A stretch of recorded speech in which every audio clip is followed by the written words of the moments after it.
looking at a lot of photos of boards on windows just to give me a good insight of what I was looking for to come out onto the boards in their detail. So I will use the slight edge of this wire brush in order to give me the grain look of the wood onto the foam. And the soldering iron is going to allow you to make deep striations in the foam and also holes that you need to make for knots that fell out.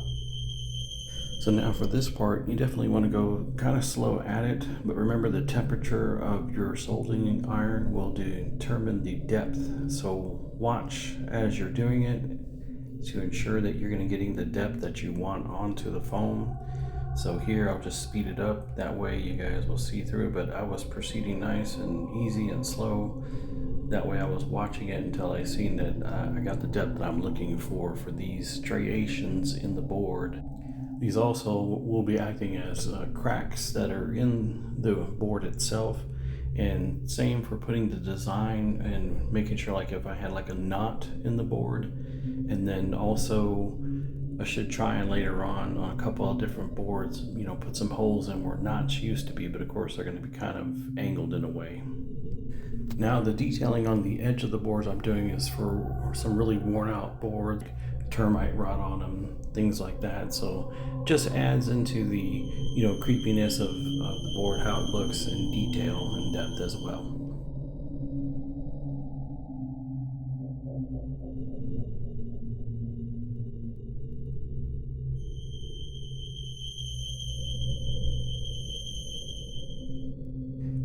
Here on this edge part, I'm going to do a little bit of board cracking. Now you can do these small. I was kind of doing like 4 of them in a pattern, but you can even do like even down to 1. You can make them bigger or smaller, however you choose.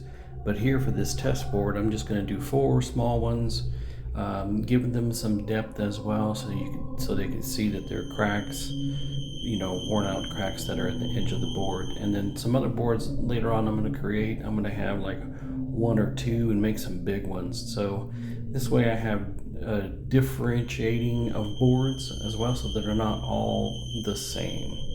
And so with this one, I'm also going to use the wire brush for deeper in-grain detail onto the board, and we'll do a comparison of using the wire brush and not using the wire brush.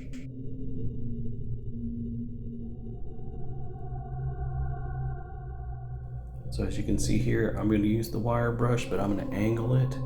And I figured that out, that just that little bit of angle in that corner is giving me the perfect grain detail that I'm looking to have on the foam here. And you will get some stubbles and whatnot of foam coming off, and you'll have to just rub those off later on.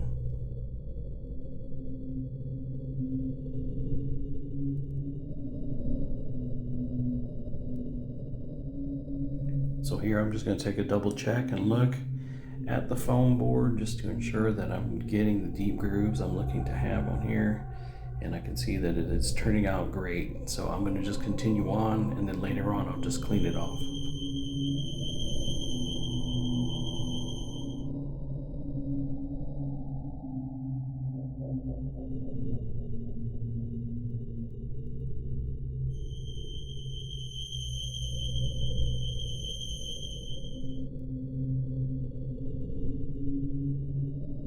Alright, so this looks good, so I just need to go ahead and clean it off, and I'm just going to use my hand to rub off all that loose foam. Now here I'm just beginning with the shadows. I'm just going inside the little cracks and crevices that I made in the board, just to act as part of the board is cracking, and actually do it as part as also the cracks that would be within the knot as well.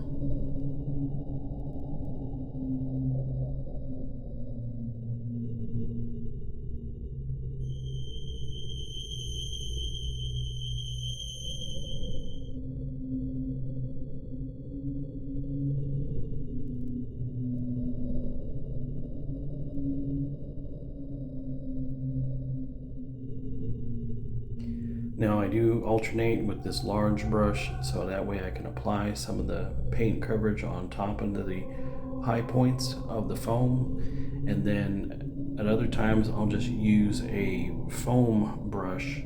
That way it will just put it directly on the high areas of the foam and not allow it to seep into the lower parts. because then it defeats the purpose of putting in those little shadows I'm trying to do within the cracks.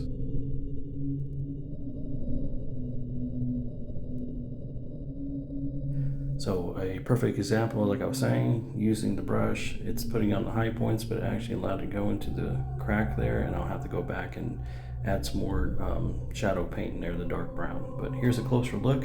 As you can see, it's coming out pretty good. I like the detail that is in the foam, and it's starting to appear like a really worn out piece of wood or board that was made. So I'll just continue on. I need to do more detailing into it and some of the base coat that needs to go on there as well. So I went back over it and went into some of the cracks and crevices, and I was like, okay, yeah, I got like 4 or 5 broken pieces here, cracks here within the board to make it look worn. The knot is turning out pretty good, but I might go ahead and add in some more shadow into it and darken that knot to make it look more natural. But so far, so good. I am liking the way this is turning out. And this is how it looks when it's under a light. This is coming off of my camera, so this way it'll shine in there a little bit better. You can see the tint color of the paint, how it looks, and the different shades that I have in there. They're very, very light. And I said we would do a comparison. So this is the top one is the one that's done with the wire brush, and the bottom one, there's no wire brush done to it. I just laid down a layer of paint and did a little bit of detailing to it, but that's about it. So definitely I like the top one a lot more than the bottom one, and I'll just continue to do each board. So this way you have varying details on each board and makes them unique, and they're different from the other besides the color or tone of the board as it appears when you finish the base coat.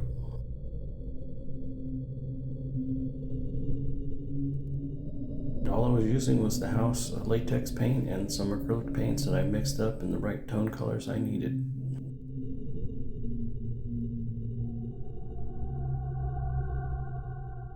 So I am liking what I'm seeing here, and I'm going to continue on until I'm done with all of the foam boards, and then afterwards I can decide on a tone or shadowing that I need to do it to fit my scene. But on this one, I'm saying I need to do a little bit more to it. So I'm going to take a little bit of time to add some more of the paint in different areas and get to the color and tone that I'm looking at to have on this board as its base coat. And now I've achieved that with this final detailing. This looks great and perfect because I know each board is going to be different, but at least I got the direction that I'm going to be going with the color, and then later on I'll just go ahead and do that shadowing and other toning that I need to do, so that way it does fit my creepy scene, and that'll be another video of course to show that. But let me give you a close-up of what I was using here, so that way you see the coloring tints that I'm using that I mix with that house paint, and that way you'll be successful on yours as well. And this is it, the base coat that I'm looking at to have on each individual board for right now. So I'm definitely pleased with the detail of it. And all I'm left with is just changing out my pattern for each board on the edges or on top of the board, if it's going to have the knots or if it's going to have the holes, or even show the rings of the board as well.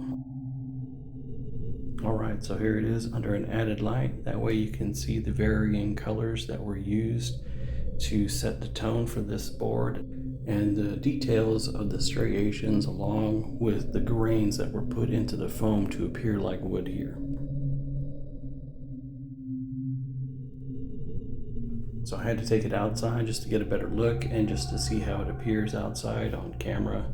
So for now, this tone of the board, it looks pretty clean and the detail is great. This will work because, like I said, I can take it later on and put it in the direction that I want to use it for in my scene. That's just changing the tone, adding yellow or blue or gray to it or green, but it's perfect right now. So looking at it at a different angle, I see, yep, on the very edge, I'm going to have to do some more of the wire brushing, but that's pretty much it to finish this off. But any other ways, as it looks now, this looks perfect for what I need as a base coat and look on these boards. So thank you for watching. I'll see you on the next one.